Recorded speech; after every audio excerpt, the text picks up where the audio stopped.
Mayong udto mga ka-idol. Ngurinte na pod mi oh.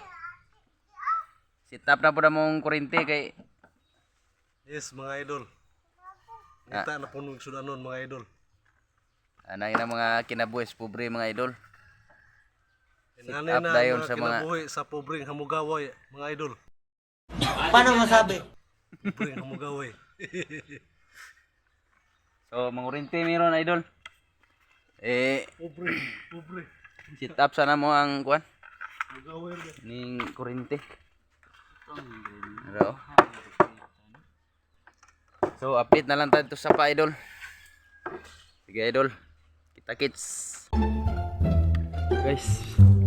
Pauwi na kami guys. Yun. Ang layo. Ay.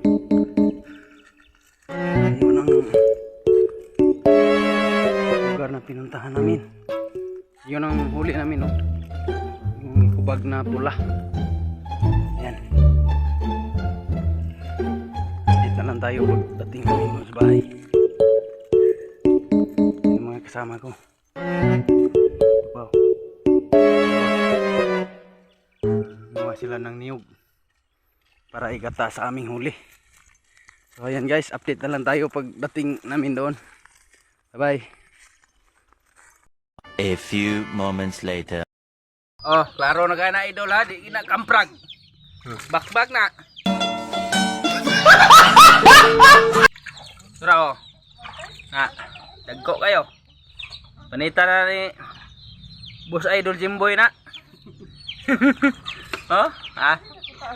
Patay. Ayo. May ano pa, alimango guys. Yan, tumakbo na.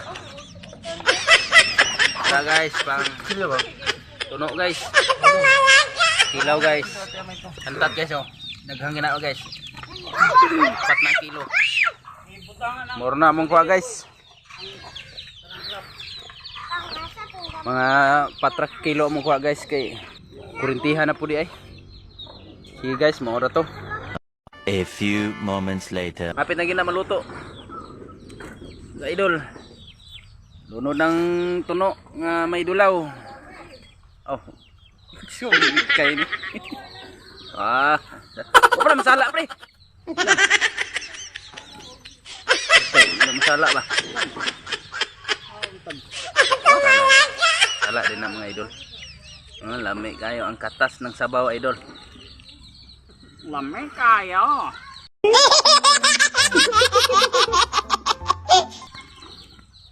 Chip cook na mo idol oh.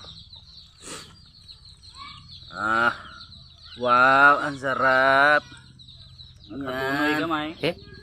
Ah. Lagi ng hagunoy. Okay. The best. The best ka. Idol, nagkakilaw rin yun.